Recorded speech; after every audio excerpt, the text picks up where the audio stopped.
1 to 5. Satan rose up against Israel and incited David to count the people of Israel. So David said to Joab and the commanders of the troops, "Go and count Israel from Beersheba to Dan, and bring a report to me so I can know their number." Joab replied, "May the Lord multiply the number of his people 100 times over. My lord the king, aren't they all my lord's servants? Why does my lord want to do this? Why should he bring guilt on Israel?" Yet the king's order prevailed over Joab. So Joab left and traveled throughout Israel and then returned to Jerusalem. Joab gave the total troop registration to David. In all Israel, there were 1,100,000 armed men, and in Judah itself, 427,000 armed men. All right, going to go to the next reading in Zechariah, one of the minor prophets, just because the length of the books is shorter, not because of what they say is less important. You're just a minor prophet. Not true. Zechariah chapter 9, verses 9 to 10, one of the visions in the book of Zechariah. I'll give you a moment to find it. "Rejoice greatly, daughter Zion. Shout in triumph, daughter Jerusalem. Look, your king is coming to you. He is righteous and victorious, humble and riding on a donkey, on a colt, the foal of a donkey. I will cut off the chariot from Ephraim and the horse from Jerusalem. The bow of war will be removed, and he will proclaim peace to the nations. His dominion will extend from sea to sea, from the Euphrates River to the ends of the earth." And then a final long reading, Matthew 22.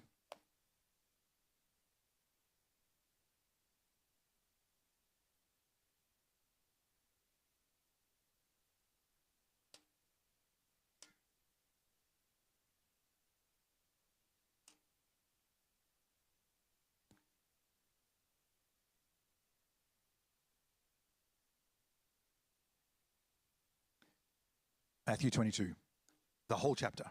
Brace yourselves. Once more, Jesus spoke to them in parables. "The kingdom of heaven is like a king who gave a wedding banquet for his son. He sent his servants to summon those invited to the banquet, but they did not want to come. Again, he sent out other servants and said, 'Tell those who are invited, see, I've prepared my dinner. My oxen and fattened calf have been slaughtered. Everything is ready. Come to the wedding banquet.' But they paid no attention and went away, one to his farm, another to his business, while the rest seized his servants, mistreated them, and killed them. The king was enraged, and he sent his troops, killed those murderers, and burned down their city. Then he told his servants, 'The banquet is ready, but those who were invited were not worthy. Go then to where the roads exit the city and invite everyone you find to the banquet.' So those servants went out to the roads and gathered everyone they found, both evil and good. The wedding banquet was filled with guests. When the king came in to see the guests, he saw a man there who was not dressed for a wedding. So he said to him, 'Friend, how did you get in here without wedding clothes?' The man was speechless. The king told the attendants, 'Tie him up hand and foot and throw him into the outer darkness, where there will be weeping and gnashing of teeth. For many are invited, but few are chosen.' Then the Pharisees went and plotted how to trap him by what he had said. So they sent their disciples to him, along with the Herodians.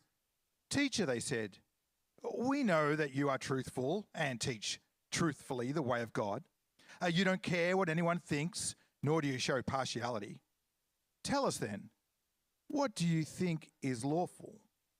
Is it lawful to pay taxes to Caesar or not?' Perceiving their malicious intent, Jesus said, 'Why are you testing me, hypocrites? Show me the coin used for the tax.' They brought him a denarius. 'Whose image and inscription is this?' he asked them. 'Caesar's,' they said to him. Then he said to them, 'Give then to Caesar the things that are Caesar's, and to God the things that are God's.' When they heard this, they were amazed. So they left him and went away. The same day, some Sadducees, who say there is no resurrection, came up to him and questioned him. Teacher, Moses said, if a man dies and having no children, his brother is to marry his wife and raise up offspring for his brother. Now there were 7 brothers among us, and the first one got married and died, and having no offspring, he left his wife to his brother. The same thing happened to the second, and also to the third, and so on to all 7. Last of all, the woman died. In the resurrection, then, whose wife will she be of the 7? For they all married her.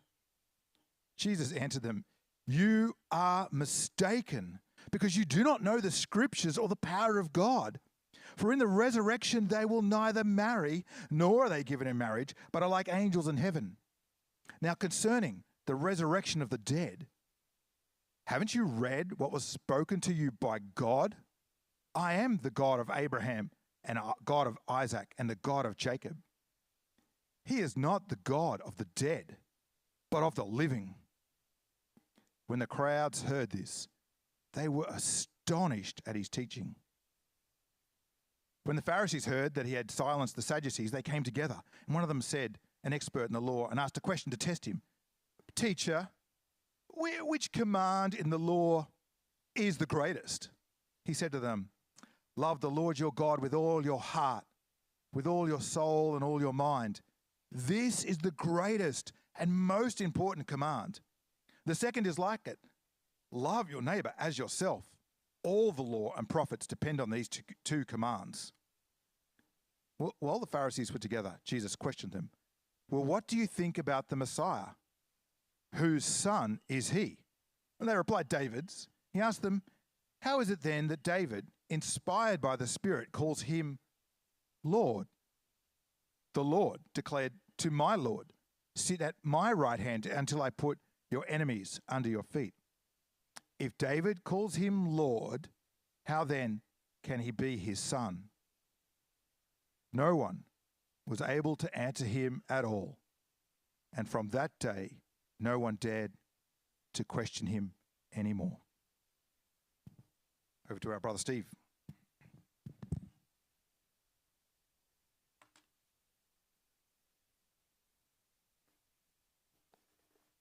You're all good with the sound? It's an honour to speak with you today on what is one of the most important days in the Christian calendar, Palm Sunday. I want you to imagine that you're in your own country, your own place. You have an occupying power. They have total control over every element of your life, including what happens to your family members, and you have little or no recompense if they take something of yours or they take someone of your family's. What would your response be? Would it be religious? Would it be political? Or would it be military?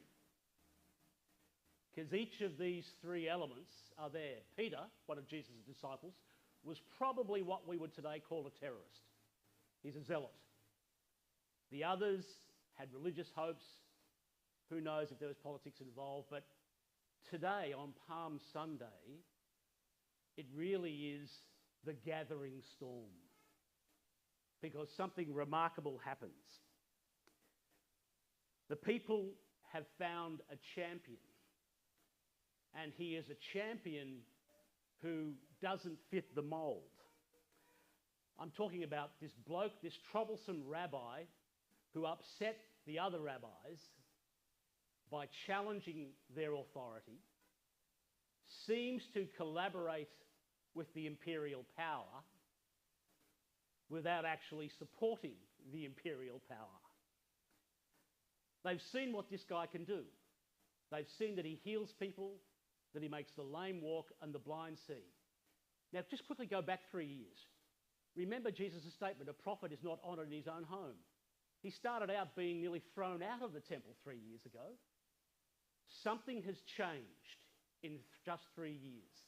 Now, if you're an atheist or you're a skeptic about the historical figure of Christ, you have an evidentiary problem at this point. What happened 3 years ago when they were ready to lynch him and throw him out of the temple, to where now, what we call Palm Sunday, ordinary people like you and me, down the main road, are yelling out, "He is coming." And they put palm fronds down and their own clothes down for him to ride an animal across. Something dramatic has changed. And this is the gathering storm on Palm Sunday for what is about to happen. The theme of Matthew 22, for me, is a political document. It's a historical document, it's a political document. Now, I have to tell you that I'm not a theologian. I haven't studied biblical scholarship. If you want to take up anything I've said, take it up with pleasure. But you, like I, can read this book as a political document. It's simply a story because it's an eyewitness account of puzzling events where the ruling elite have their polished halos damaged or darkened. It's a political document, and one of the things Glenn has asked me to point out is that what this highlights is the struggles of political and religious leadership. I do a lot with politicians. I can tell you that every politician I know becomes a very good mathematician, whether they're good at maths or not, because politics is about numbers. If you don't have the numbers, you don't get pre-selected. If you don't have the numbers, you don't get voted into office. If you don't have the numbers, you don't get the cabinet position. If you don't have the numbers, you ain't in politics. It's as simple as that. I've interviewed every Australian Prime Minister since John Howard, right up to Anthony Albanese. The most interesting one for me was Kevin Rudd, who is a Christian. And Kevin, in 2006, invited me over to his house in Norman Park, which is most unusual because Kevin doesn't invite you over unless he wants something. And as a working journalist, he invited me over to his house and he showed me some data, some spreadsheets that their policy machine had been doing. The Labor Party has a brilliant policy machine. They are just experts in policy. And in it, he had calculated how he could win the 2007 federal election by garnering what he called the Christian conservative vote. Kevin had a deliberate strategy to wrest conservative Christian thinkers away from John Howard's Liberal Party to the Labor Party because history shows that he was successful. He did that. Kevin can count. Kevin has a particular political philosophy. I went around and asked a few different people. It seems like most people think there are around about 12 political philosophies, around 12 major ones today. If you want me to list them, I'll do it later on. No surprises, you'll know most of them. I would actually add 13. There's a new one called techno-liberalism, just by way of obscure fact. A guy by the name, he owns Planeteer, Peter Thiel, billionaire, tech billionaire, mates with J.D. Vance, the US Vice President, has the ear of Donald Trump, owns the company Planeteer, which is one of the major contractors to the US military, started PayPal, so you're probably giving him money whether you know it or not. He went to the Vatican a couple of weeks ago. This is a true story. He went to the Vatican a couple of weeks ago, not inside Vatican Heart, but just outside, and ran a series of lectures on how artificial intelligence, AI, of which he has big investments, is a hedge against the coming Antichrist. I kid you not. And when people said, really? Now, first of all, they were surprised that he believed in the Antichrist. Peter Thiel is apparently a Catholic. He said yes. Now, he was referring to China. So he's converting his political techno-liberalism philosophy into sort of global geopolitics. But he argued quite seriously, and this is not a joke, he argued seriously that artificial intelligence is a hedge against the Antichrist, and so it should be taken very seriously by governments of the world, and we should go full steam ahead. That's techno-liberalism. That I think techno-liberalism has completely, utterly failed. Remember, the promise of the internet was we'd have so much information, we'd know everything, and we'd solve all of our problems. Bingo, job done. Like all bits of technology, it solves problems and it creates massive unexpected consequences. By the way, the Vatican is currently writing an encyclical on AI, so that's why. But all of these political philosophies and these different ideas have a starting point. And it's the only thing I think they can really fundamentally agree with. And they all start from the point that there is a problem with the heart of man. that there is a problem in the core of human existence that needs to be fixed. It's one of the few areas in which they probably agree with Christian theology. Genesis 3, we took the fruit of the tree God planted in Eden. He planted two trees, the tree of life and the tree of the knowledge of good and evil. He gave us absolutely everything, free choice. And after being given everything, we took the one thing he said we should not take. We chose to throw away innocence and demanded that we will decide what is good and what is evil. And the consequences have been with us ever since. Now, I contend that this is actually the start of religion and politics.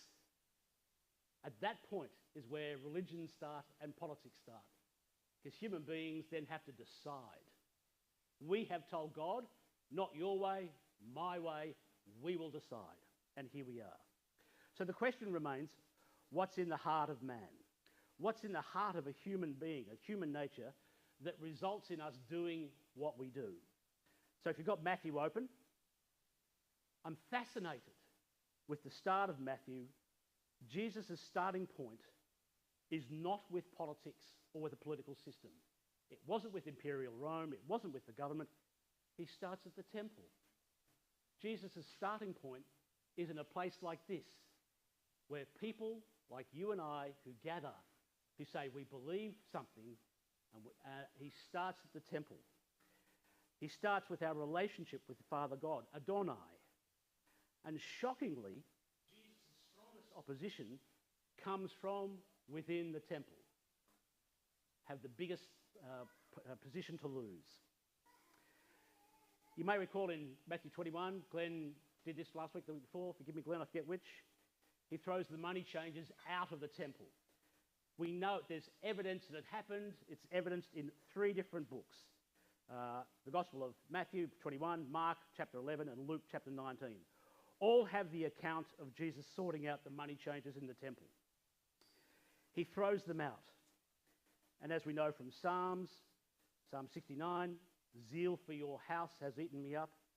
And Psalm 119, zeal has consumed me and cut me off, because my adversaries have forgotten your words. Jesus throws a time bomb. He goes into the temple, throws the money changers out, instantly puts the Pharisees, the Sadducees, more offside than they already were. And he makes things financially difficult for them, because they have to pay a temple tax once a year. So that's the prelude to Matthew 22. Jesus is telling this story probably in the house of the Pharisees. So just imagine that. You invite Steve Austin to your house, and you ask for Steve Austin's pearl of wisdom, and he tells you a story that pokes you in the eye. Yeah, thanks for coming. This is what's happening here. Jesus is probably in the house of a rabbi, not very clear. He tells a story about a wedding banquet. They interpret correctly that they are the target of the story, and Jesus is saying, you are not worthy. Incendiary statement, a shocking and a humiliating statement to his host and the others there. Verses 9 and 10, he goes on, the servants went elsewhere. Imagine saying to the temple leaders, the religious leaders of that time, who knew with all of the Old Testament that they were the inheritors of the chosen people of God. And Jesus says, but you're not worthy. And in 9 and 10, he tells the story where the man running the banquet sends his servants elsewhere to the crossroads and got together as many as they found, both bad and good. That's absurd religiously to them. Bad and good. People like you and me. Ordinary people who are flawed human beings, not the special inheritors of religious Old Testament law. It's a feast to which you and I are invited today. And this is where the gathering storm builds momentum. Verses 12 and 13. The wedding host finds a guest who is not cloaked properly. not clothed in righteousness, someone who's snuck in and is thrown out to the darkness where there is weeping and grinding of teeth. Just think about that. Just think about weeping. Now, why would someone who sneaks into the wedding, they get thrown out? And there's power in these words. There's weeping. Why have I been thrown out? I deserve to be there. Or the gnashing of teeth. How dare he, after all I've done for him? Imagine the passion, the intensity, when the religious leaders heard those words. They're coming from the mouth of Christ, and he says this: no wedding garment equates to not being clothed in righteousness. And the Pharisees know, as we know from Psalm 132, let your priests be clothed in righteousness, and let your saints shout for joy. The very opposite of weeping, wailing, and gnashing of teeth. Or Isaiah 61, for he hath clothed me with garments of salvation, he has covered me with the robe of righteousness. So what Jesus is pointing out, perhaps you and I think it's obvious now, being religious does not make you righteous. Because you come here or you go to a church or any gathering of religious people does not make you righteous. You don't, because you attend something, right to attend the feast. Being religious doesn't make you righteous any more than being a supporter of the Brisbane Lions AFL team makes you a player on the field.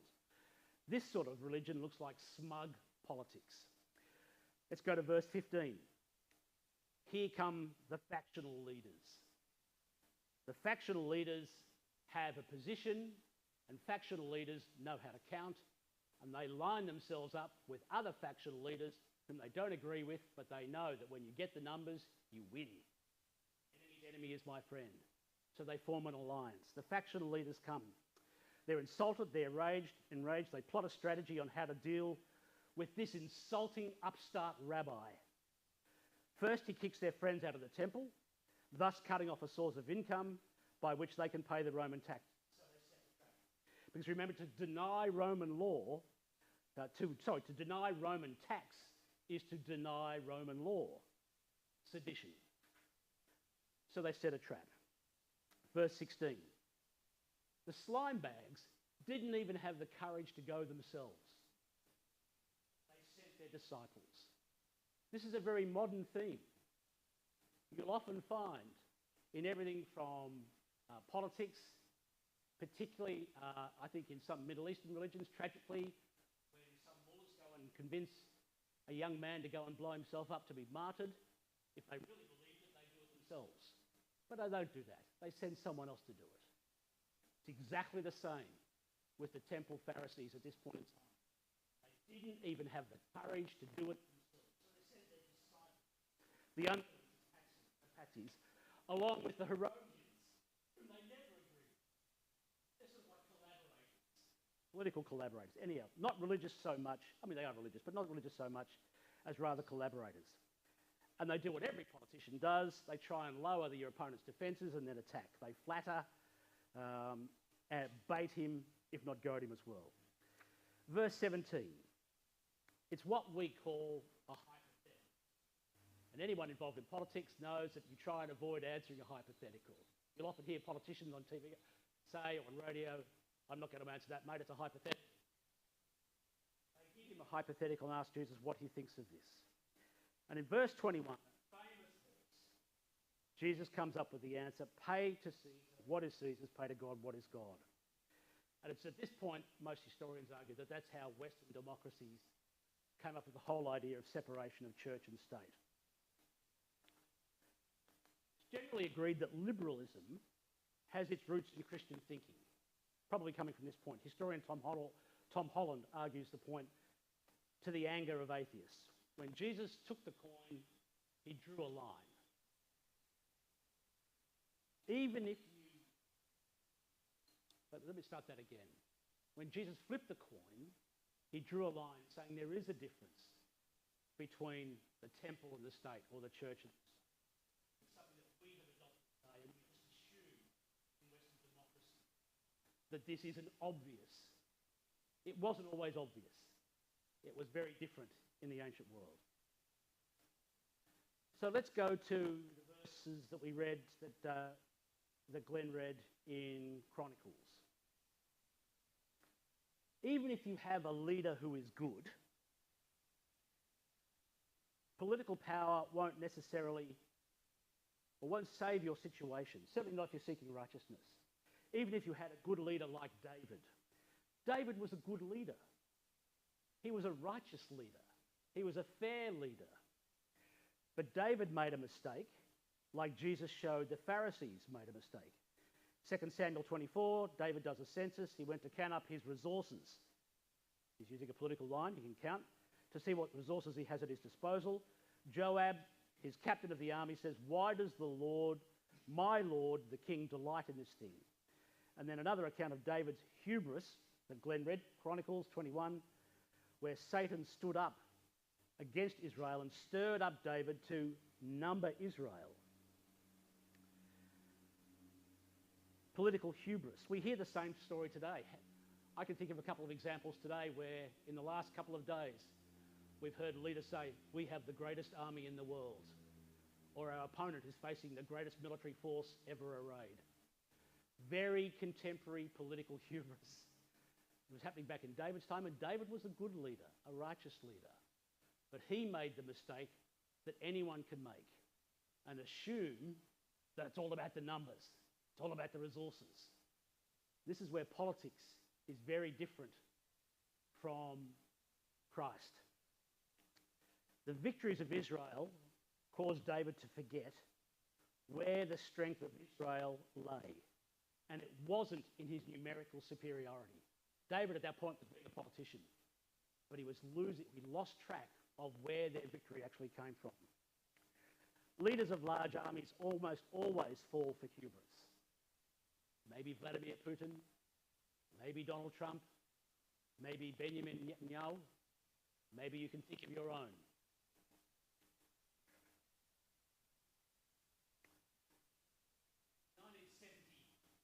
Nobel Prize winner.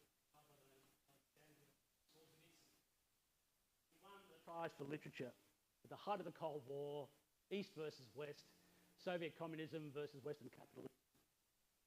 He gets invited to speak at Harvard University in '78. And he shocks them because instead of clapping the Americans on the back and saying, "You guys are fantastic, capitalism, rah, rah, rah," he spoke of a bitter truth. He says, at the present time, and I'll quote him, "At the present time, it's widely accepted among lawyers that the law is higher than morality. But this is not the case. The opposite is true. Morality is higher than the law. In the 20th century, it is almost a joke in the Western world." And he's talking directly to, the United States at the peak of its power. It is a joke in the Western world to use words like good and evil because they've become old-fashioned concepts. Yet they are very real and very genuine. Solzhenitsyn was a Christian, knows the story of the Garden of Evil very well, and has seen and lived through and was imprisoned by an imperial power that had total control over every element of his life. He goes to the other side, to the United States, to people who you and I have a lot of influence under, and says, "And you guys don't get it either." It's a very Christian message because this is what Jesus does in the temple when he flips the coin. Anzac Square. In fact, if you go to any military square in Australia, you will see a statue of someone on a horse. And artists, when they set the bronze, there's a code. If all four hooves of the horse are on the ground, it means they... If one hoof is lifted off the ground, it usually means they fought bravely for their country and died. I don't know if you recall it, but it should be a famous painting. You know the picture of Napoleon? The famous painting? Both hooves up in the air, wind-swept hair, red cloth, flying around him. It looks like he's reared. It's the most beautiful painting, brilliant at the time. And it's almost like you can see in this static painting, the horse has been lifted up and it's actually alive and moving. Contrast that, each of these great military leaders with Christ, who comes into town on the ugliest horse-like animal is, a donkey. Complete and utter opposite. It's not a coincidence that Zephaniah said what he did. Jesus was not coming bringing a military revolution, although the ancient Israelites really wanted one. They really wanted one, and that's why they threw the palm fronds down and their cloaks down. The people have seen what Jesus can do. They throw their cloaks on the ground, and they expect a revolution. Israel finally is going to be freed. He rides into town not on a horse of war, because Jesus' argument is not with the state. Because Greg Sheridan, in a book called, one of his Greg Sheridan, the Australian writer, is a Christian. He's written 3 books, God is Good for You, What Christians Can Do in the World Today, something like that. And he's got a chapter in there on China. And he says, absolutely right, I would agree. He says, if God is not the God of the Chinese, then he's not God. His point is that in the West, there's a tendency to have countries as bad and countries as good. Not if you're a Christian. God came for all people. Sorry, Christ came for all people. All nations. He didn't just come for America. He didn't just come for Israel. He didn't just come for insert your country of choice. He came for all people, all his creation. And Jesus rode into town on a donkey, making a point that he wasn't bringing a military conflict, even though the people in ancient Israel wanted one. His kingdom was not of this world. His enemy is not even the religious hypocrites. His foe is sin and death itself. Jesus knows what is wrong with the heart of man. He knows that being religious, even saying you believe in God, because the devil believes in God, even saying you believe in God will not fix it. He knows that politics won't fix it. What does Scripture say? In 2016, before Donald Trump got elected, Hillary Clinton and Donald Trump had a debate. And the debate came down to 2 philosophies. Donald Trump said, MAGA, make America great again. Hillary Clinton said, America's great already. Scripture denies both those points. Scripture says, Proverbs 13:34, righteousness exalts a nation, but sin is a disgrace to the people. Righteousness exalts a nation. Not whether you're great or not great. I'm sick of hearing leaders here in Australia and overseas keep saying that this is a great nation. If we think greatness comes from strength or success, political success or money or wealth, then we know nothing of Christ. How did Christ, who was rejected by the religious leaders, crucified by an imperial power, transform the world so radically 2,000 years later? It's not enough to say you believe in God. It's not enough to come to church. It's not enough to read the Bible. It's enough if you accept what we remember next weekend. Karl Marx, in his critique of Hegel's philosophy of right, has a critique of religion. And his critique was that it's a soothe, it's a balm, it's an ointment, it's a salve for an oppressed people because the human soul is in travail, and of course people would go for religion. In other words, Christianity is weak. You know, it just makes people feel good. You know, it's pie in the sky when you die. So, of course, it's a thing for weak and poor people. Edward Gibbon, the historian who wrote The Rise and Fall of the Roman Empire, accused Christianity of exactly the opposite. It was a revolutionary force that undermined the power and the might and the beauty of the Roman state and caused Rome to collapse. 2 great atheist philosophers, 2 great political thinkers, they can't both be right. Which is it for you? You and I are invited to a banquet.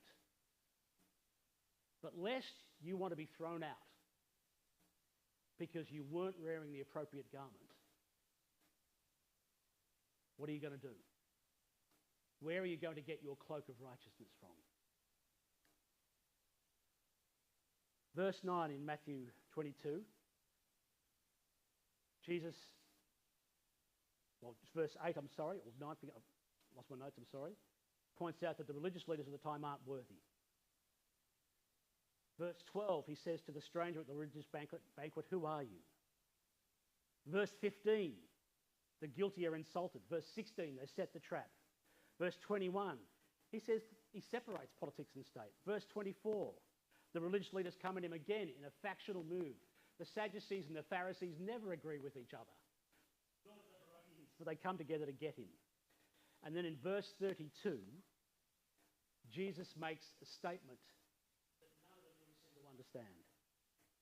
He says, I am the God of the living. The implication of what he's saying about their religion is obvious.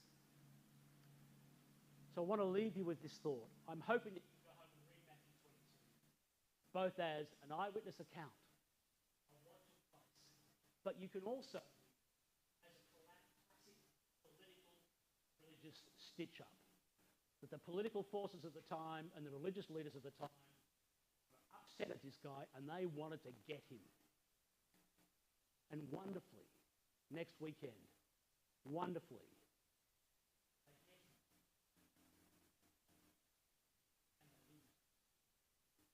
no one expected it.